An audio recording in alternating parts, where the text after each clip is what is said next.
warahmatullahi wabarakatuh. Apa kabar teman-teman semua? Semoga kita semua dalam keadaan sehat walafiat ya. Oke teman-teman semua, izinkan saya untuk memperkenalkan diri. Perkenalkan, nama saya Rizka Nur Alfia dari Prodi Pendidikan Ekonomi Universitas Pancasakti Kampus D. Berdirinya saya di sini untuk memenuhi salah satu tugas ujian akhir semester saya di semester 5, yaitu merangkum beberapa materi selama pembelajaran kali ini. Berikut penjelasan singkat dari saya selama menyaksikan. Oke, baik teman-teman semuanya, di sini saya akan menjelaskan terkait penjelasan mengenai metode penelitian, yaitu langkah yang peneliti harus mengumpulkan informasi atau data dan memeriksa data yang diperoleh. Metode penelitian memberikan gambaran tentang rencana penelitian, termasuk prosedur dan langkah yang harus diambil, waktu penelitian, sumber data, dan dengan langkah apa data diperoleh dan kemudian diproses dan dianalisis. Sedangkan menurut KBBI yaitu merupakan cara kerja bahwa suatu sistem harus memfasilitasi pelaksanaan suatu kegiatan guna mencapai tujuan tertentu. Berikutnya yaitu manfaat dari metodologi penelitian. Yang pertama, mengetahui arti pentingnya penelitian. Yang kedua, menilai hasil-hasil dari penelitian. Yang ketiga, dapat melahirkan sikap dan pola pikir yang skeptik, analitik, kritik, dan kreatif.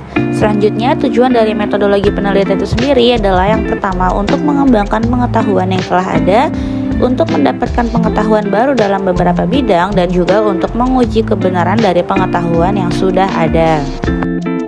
Oke, next teman-teman, saya berikutnya akan menjelaskan materi terkait populasi. Pengertian populasi di sini yaitu sekumpulan penduduk atau jumlah penghuni di suatu daerah, baik manusia, hewan, dan juga tumbuhan yang berada pada suatu tempat atau ruang tertentu.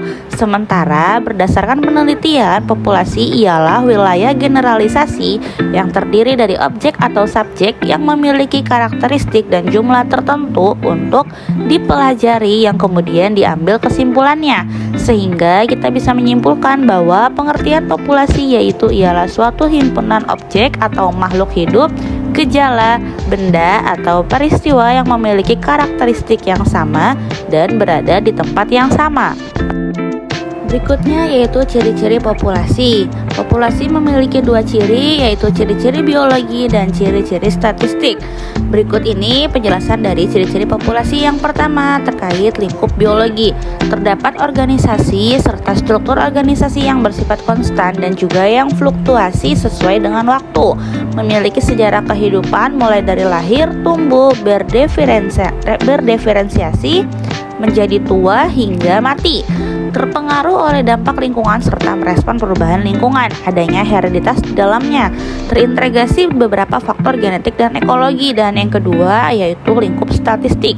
Yang pertama ada kepadatan atau ukuran besarnya suatu populasi, termasuk berbagai parameter utama yang dipengaruhi oleh kelahiran dan juga kematian.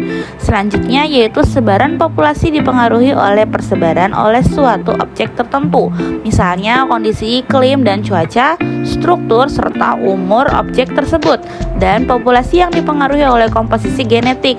Terdapat dispersi yaitu adalah sebaran individu intrapopulasi. Selanjutnya yaitu penyebab meningkatnya populasi. Yang pertama ada natalitas atau kelahiran, yaitu kepadatan populasi akan bertambah apabila angka kelahiran diperoleh menghitung jumlah kelahiran hidup tiap 1000 penduduk per tahun. Dan yang kedua ada imigrasi, yaitu masuknya sebuah individu maupun kelompok ke dalam suatu wilayah yang tentunya menambah jumlah penduduk atau populasi di wilayah tersebut. Dan yang ketiga yaitu penyempitan wilayah, yang juga menjadi penyebab padatnya populasi. Wilayah yang seharusnya dapat dihuni, namun karena adanya penyempitan wilayah tentunya akan menyebabkan kepadatan dari penduduk tersebut. Oke, next yang terakhir yaitu penyebab menurunnya populasi. Selain penyebab meningkatnya populasi di suatu wilayah, berikut ini saya akan menjelaskan penyebab menurunnya populasi. Lalu, apa saja sih yang menyebabkan turunnya populasi? Antara lain yang pertama ada mortalitas. Kematian atau mortalitas seseorang tentunya akan mengurangi kepadatan populasi, artinya penduduk di wilayah tersebut akan berkurang, maka angka kematian akan diperoleh menghitung jumlah kematian tiap 1.000 penduduk per tahun. Yang kedua ada emigrasi, yaitu perpindahan dari dalam keluar atau dengan kata lain keluar atau pindahnya penduduk ke populasi yang lain. Dengan adanya penduduk yang pindah atau pergi akan mengurai kepadatan populasi. Yang ketiga yaitu ada perluasan wilayah. Selain penurunan jumlah penduduk, menurunnya kepadatan populasi juga bisa terjadi karena adanya perluasan wilayah. Dengan adanya perluasan wilayah tentunya akan mengurangi kepadatan populasi di wilayah itu sendiri. Baik teman-teman semua, terima kasih untuk yang sudah menyaksikan. Mohon maaf apabila banyak kekurangan dalam penjelasannya dan juga banyak kekurangan dalam penulisannya. Mohon dimaafkan ya semuanya. Terima kasih saya ucapkan. Sekian dari saya. Wassalamualaikum warahmatullahi wabarakatuh. Sampai jumpa.